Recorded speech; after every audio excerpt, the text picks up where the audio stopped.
Hello there, boys and girls. What Culture Wrestling's Adam Cleary here, and despite us being mere pathetic weeks into 2019, it already looks like this might be one of the most exciting years to be a wrestling fan ever. As well as what looks like being another monumental in-ring year for WWE, as well as the absurd wealth of talent on the indies. Your good pals and mine, Cody and the Bucks, are going to give us our first real taste of North American wrestling competition. They genuinely stand on the precipice of something monumental. They've got huge fan support, complete faith in the industry after All In, and thanks to their little billionaire best mate, the financial clout to take on Vince & Co. in a genuinely meaningful way, which means for the first time in a long time, there is a genuine option for top-level main event performers away from WWE. From a fan's perspective, like you and I, there is pretty much no downside to this whatsoever. Either WWE massively up their game to beat away the competition, or we just get two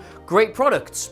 Win-win. They've already signed Christopher Daniels, Joey Janela, Britt Baker, Hangman Page, my actual in real life spirit animal Pac, Chris Bloody Jericho, and if reports are to be believed, despite eye-watering offers from both WWE and New Japan Pro Wrestling, they've signed Kenny Omega as well. Now that one's significant because if you've got the money for Kenny, you've got the money for anyone. And if that kind of money's there, then you can bet your bottom dollar back teeth blue arse that there are a number of superstars currently in WWE daydreaming about what they could do there that they're not currently allowed to do. So yes, my name is Adam Cleary, and these are 10 WWE superstars who should leave for AEW. Number 10, Zack Ryder. In another era, and I mean one specifically when WWE don't just gobble up talent to fill Raw, SmackDown, 205 Live, NXT, NXT UK, and in his case, main event, there's a very good chance Zack Ryder would have been released already. He was little more than a spare dick in the Andre Banter Memorial match at WrestleMania and has made a solitary appearance on television since. Just let that sink in for a second. Zack Ryder, former Intercontinental Champion, was on television one more time than either you or I were last year. Anyway, at the age of 33, he must now be wondering what life would be like away from the WWE bubble. Could he be more creative? Would he be taken more seriously? Well, almost definitely. It's not like the indies just get their hands on a 14-year veteran of the biggest company in the world every other day. He would have undeniable buzz going into a company like AEW. Don't forget as well though, there would be no All Elite Wrestling were it not for the YouTube series being The Elite. And who was the first man to prove that you could use platforms like that to reach fans in a way that your booking wouldn't allow you to? It was Zack Ryder. So in a way, he is responsible for it all. In a way. Number 9, Ty Dillinger. I'm still not really sure how WWE managed to drop the ball with Ty Dillinger quite as quickly as they did. Like, that whole 10 thing was one of the most over gimmicks in wrestling for the better part of 6 months, but then he hit the main roster and just all exploded in a shower of sadness, didn't it? Like a clown being hit by a train. Ugh. In their heart of hearts, WWE just probably believe he was another NXT big cheese that failed to connect with the audience on the main roster, and he thus rolled out of view. But the problem is he's rolled so far out of view, most people probably don't even realize he's still with the company. Time, though, sadly, is running out for Ty, who is, and this is honestly true, 37 years of age. Yes, 37 years of age. I have no idea either. And the chances of him doing something major on SmackDown this year, other than jobbing and being in the occasional skit, are minimal, let's just say. So if he is going to do anything, it needs to be A, soon, and B, away from WWE. Now, I should point out, and this does go for every single person on this list, some obviously more than others, that giving away the safety net of a regular WWE paycheck is obviously going to be a big ask for some people, but it is creatively frustrating for us to watch Ty Dillinger being used so sparingly by his employers, so you can only imagine how frustrating it is for him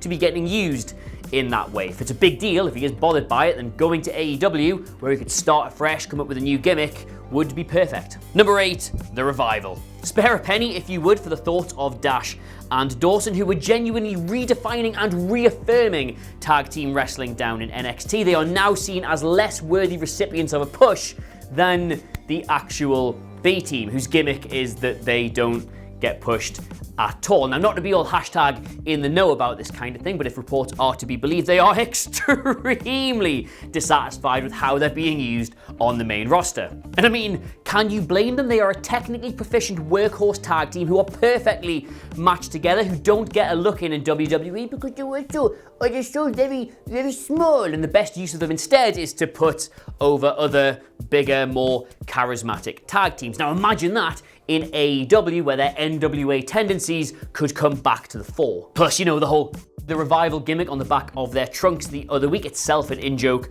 with the Young Bucks, shows just how close to the end of their tether they must be with all of this. Tag team wrestling can thrive anywhere in the world at the moment, except WWE, and by the looks of it, the same goes for the revival. Number 7, Ruby Riott. Women's indie wrestling sensation Heidi Lovelace was genuinely, for a while, one of the most spectacular things you could ever see on a show. She was explosive in the ring, she was dynamite on the mic, she was brilliant in North America, Europe, Japan, she had it all. She seemed absolutely perfect to be one of the main players in this second wave of great NXT women after Becky, Charlotte, Sasha and Bayley left for the main roster. I don't know if anybody was calling them the new Four Horsewomen. I might have just come up with that off the top of my head now, but her, Asuka, Ember Moon and Nikki Cross looked like they had a load of really good chemistry together. WWE, however, saw fit to pull the trigger on all of these women way too soon, which I'm sure has nothing to do with the fact that they had a 30-woman Rumble to fill that year. And as such, Ruby Riott has struggled to do anything of any real substance since. Like, don't get me wrong, the Riott Squad are on TV pretty much every single week, but she's always presented as just the leader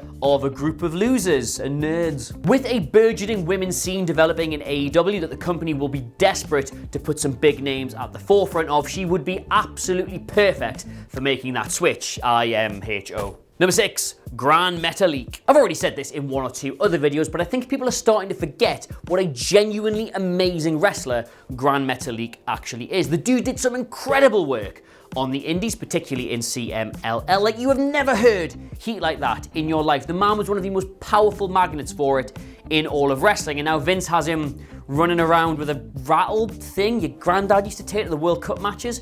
I don't even know what it's called. That. The man would absolutely thrive as a bastard heel somewhere like AEW. I cannot even put into words how hated he was capable of being. People used to go to shows and want to kill him. Now, just for the record here, this whole video isn't meant to be me dumping on WWE. I actually quite like Lucha House Party, Whisper It, but this is just one of those examples where somebody could be doing better than they are in WWE if given a bit more creative control and freedom to book their own matches. So, in conclusion, Lucha House Party, good. Gran Metalik in AEW, good.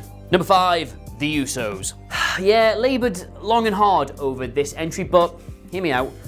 Maybe it's time the Usos left WWE. Don't get me wrong, they do still do good work. They're very good. They're an excellent tag team. They're one of the few tag teams that have been allowed to flourish over the last few years, but just what is there left for them to do? Five-time tag team champions, a slew of great matches, endless critical acclaim. They've done WrestleMania, they've done everything there. They're coming into their 30s now. I think they're like 32 or 33. So what's left for them to do in WWE? Surely they should spread their wings a bit. Like, ask yourself this question. Yes, they are still fantastic, and yes, I would personally quite happily watch them wrestle the New Day for the rest of my life, but who in WWE right now are you excited to see them face? There's nobody really is there. Where they could go wrestle the Bucks, they could go wrestle LAX, they could go wrestle anybody from OWE. It's time. Number 4, the Good Brothers. Since leaving the lucrative bosom of Bullet Club brilliance, and try saying that 10 times fast, Gallows and Anderson have gone from a legitimately menacing tag team duo to just a veteran pair of mid-carders who occasionally work so-so feuds and are now spending their time stealing Matthew's entire gimmick. They will not be forgiven for that one. The Good Brothers, and I cannot believe we're actually calling them that, are crying out for some creative direction, better creative direction, in 2019. The ship seems to have sailed on doing something with Styles or doing something with Balor, but if they jump ship to AEW, they would still have friends in high places, plus a rich pool of competition to keep them busy. A natural rivalry against the Young Bucks pretty much writes itself, and if they can get a relationship going with New Japan, the potential tag team feuds there, including, oh I don't know, a reunion with the Bullet Club, are absolutely mouthwatering. This one should happen. Number 3, Kassius Ohno. I'll just start here by pointing out, as my learned colleague Andy Murray told me to, that Chris Hero's 2016 indie run is considered one of, if not the best, of all time by any wrestler, anywhere, ever. And he ended that year by going to NXT and Vince going, "For the love of God, man, you're disgusting, put a t-shirt on." Since then, not a lot else. As reversals of fortune go, it's up there with the time Wilborn got an extra ball on the old pinball machine and then just, well, I'll show you. This is going to the ball, baby!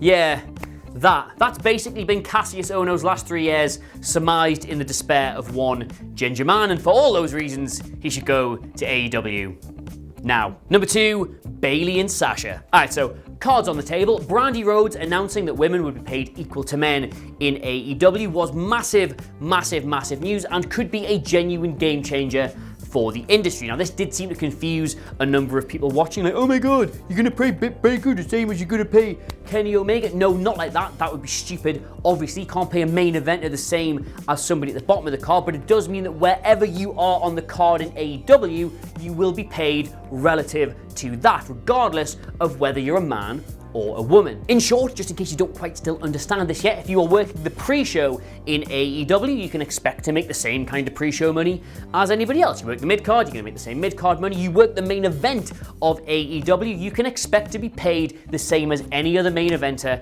in AEW, regardless of whether or not you happen to use whichever toilet. Now compare that to WWE, where, I don't know, here's an example right off the top of my head, Becky and Asuka just headlined TLC for less money, considerably less money than Bobby Lashley and Elias got for doing the kickoff. But, and this is the kicker, that is only a game changer if it is coupled with the potential for women to actually main event in AEW. I think All In kind of got away with it a bit. They just kind of threw 4 women into a match and said, there you go, they're represented. Should have got a bit more criticism for that than they did, but we'll let it slide as it's a one-off. AEW, by contrast, needs to not only present a women's division that is thriving, but one that can potentially sit at the top of the card. Now, getting Bayley and Sasha for AEW would genuinely be the women's wrestling equivalent of Hall and Nash going to WCW in the 90s. Incredibly talented performers at the peak of their career, immensely dissatisfied with how they're being used, jumping ship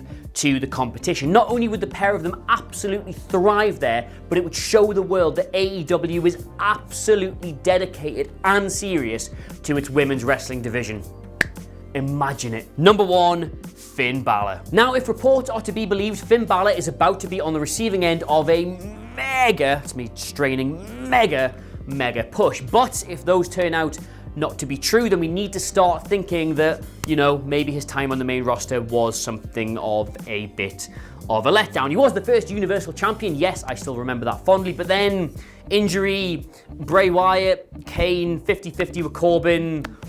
But there was a time, though, when a one Prince Devitt, his matches would set the world ablaze. They would put butterflies in your stomach. They were exciting. They had anticipation. You genuinely didn't know what was going to happen. It seems a long time ago now when you watch the endless creative dirges had to put up with on Raw, but genuinely, once upon a time, But at 37 with a serious shoulder injury behind him, time is running out for another big main event run, and there is nowhere on earth he would be better suited to doing that, I'm sorry to say, than AEW. He is immensely talented, he is a huge name, he has great relationships and history with most of the people on that card. He would be the biggest scalp they could realistically conceivably get, and if he went, he could, forgive me for this, change the world. But those are my picks. Let me know what wrestlers you would like to see go from WWE to AEW. If any at all, hey, you might think everybody should stay there, because it's all going to be a big buzz. Shout it all out in the comments below, and of course, don't forget